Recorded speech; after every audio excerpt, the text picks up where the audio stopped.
Hello, my name is Stephen Cox. I'm going to be giving this presentation on the petroleum sector in Brazil. To give you a little insight into what the oil business is like down there, I'm not totally up to date on all national politics for every country around the globe, and I'm sure you aren't either. But to put it in perspective and to make it hit home a little bit, I guess a little bit harder, imagine like, say, we wouldn't even say someone who's, just like Hillary Clinton, but someone like Michelle Obama or Elizabeth Warren became the first female president of the United States. To think that they probably enjoy pretty favorable coverage from the media, but you would have to think how scandalous they are for them to be the first female president and also be impeached and voted to be removed from office, like forcibly removed from office. Well, that's what happened in Brazil and in 2016, and it was all part of fallout from scandal from the national oil company. But I'll go into that later.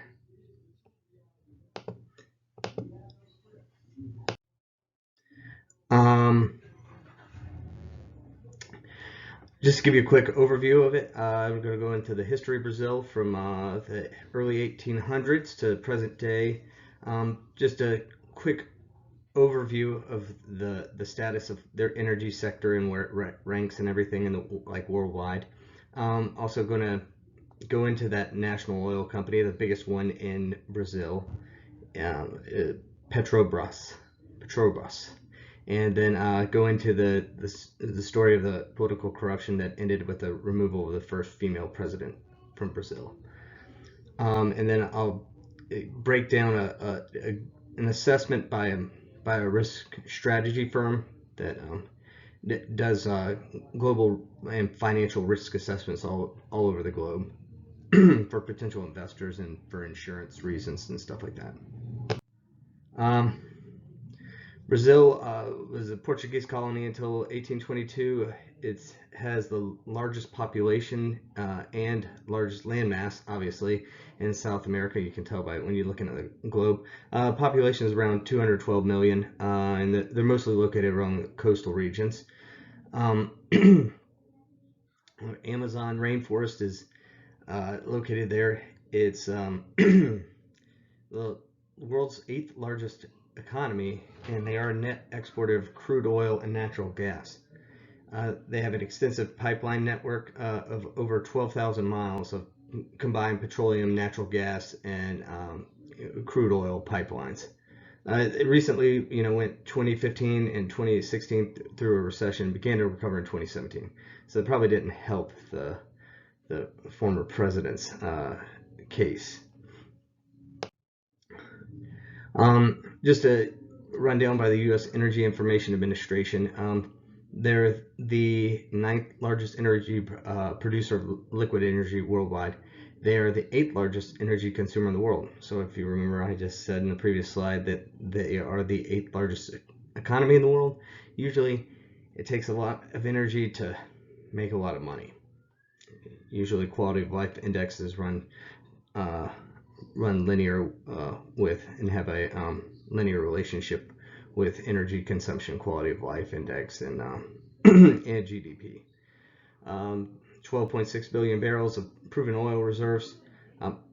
They have a crude oil capacity of 2.1 million barrels a day, and the largest import of Brazilian oil is China, but Brazil imports mainly the majority, over 50% of their crude oil that they bring in is from Saudi Arabia.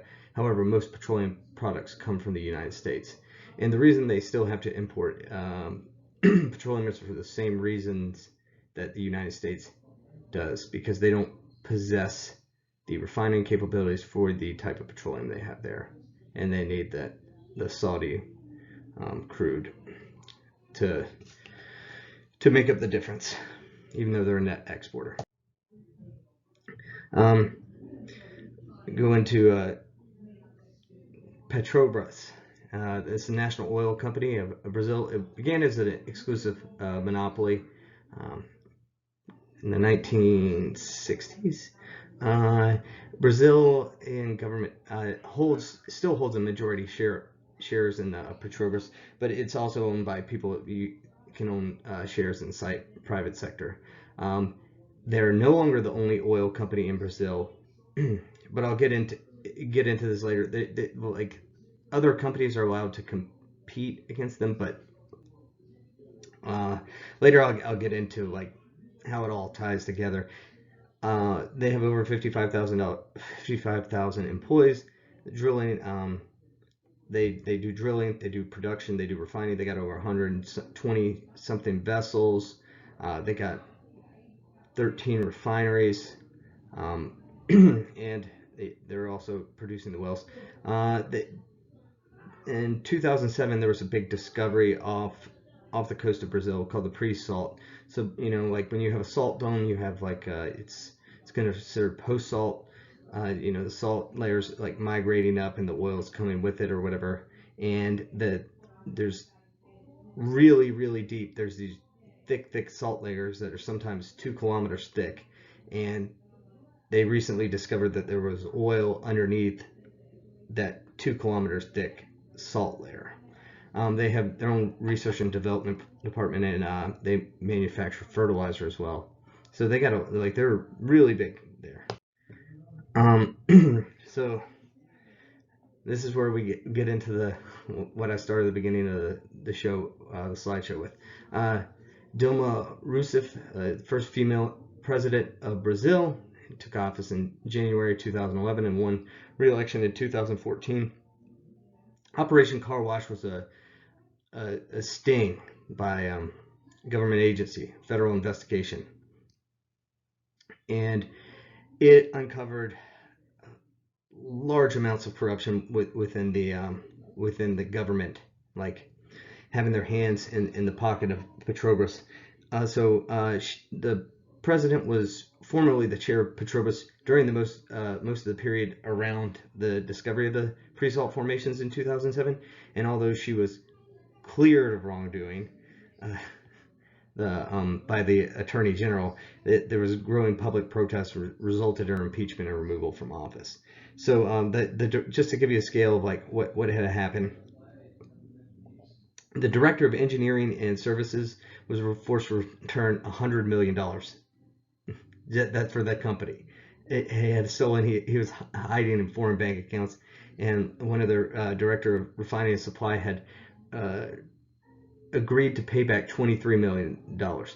So what happened in 2007 when they discovered the pre-salt formations, Brazil kind of like had been moving towards this thing where they were allowing private companies in to drill and everything, and it actually coincided with a large growth in the oil industry there, and it helped their GDP. But they kind of like scaled it back, like they shut them out. They kind of gave Petrobras exclusive rights because it was like this pre-salt formation was going to be like massive, it like just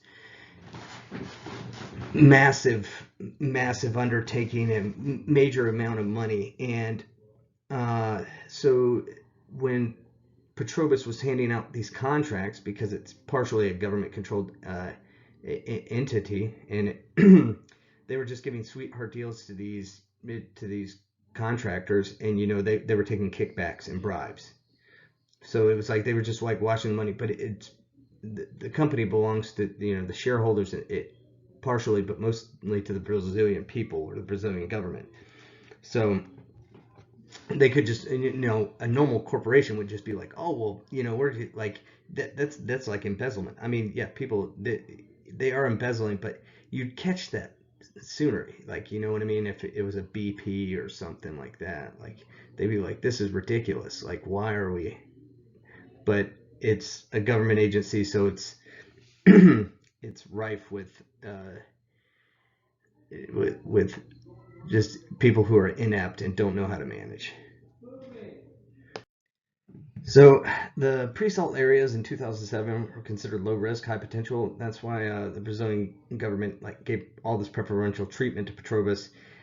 Prior to that, for 9 years, the international oil companies, there was steady industry and growth in the petroleum sector because international oil companies, and there was a healthy competition there.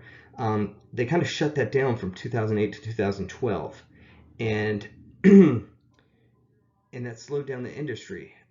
Even they put convoluted legal rules that are still in place that allow Petrobras to have 30% control of the exploration should they want it, even if they're outbid, and that doesn't make it really attractive to outside international oil companies. Even they started allowing them back in 2012 to start bidding on these pre-salt fields, but it took 5 years before companies even would really bite at it because so they really hurt themselves. They really shot themselves in the foot, and that now they're really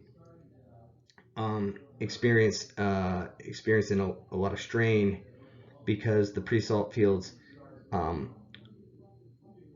like U.S. shale fields, cost a lot, a high amount per barrel to produce. So it's not really really profitable right now in the current day today. But I mean, yes, the fields are still producing, but the problem is that Petrobras overextended themselves. Um, planning for this pre-salt fields, they overextended themselves because they thought they had a golden goose and everything, and they've kind of screwed it up. So, in conclusion, I just hope you got a brief overview of how the petroleum sector came to be in Brazil. Just a quick history of it, how they statistically stack up with their oil imports and exports. A little bit about the national oil company, their Petrobras, and how the corruption that ran rampant down there and mobilized the public to protest and remove a president. But also how it's still the ripple effects are still being felt today because of the gross mismanagement of those pre-salt fields. I encourage you, if you have any questions, to leave it in the comments section. Thank you. And for my references, these are them.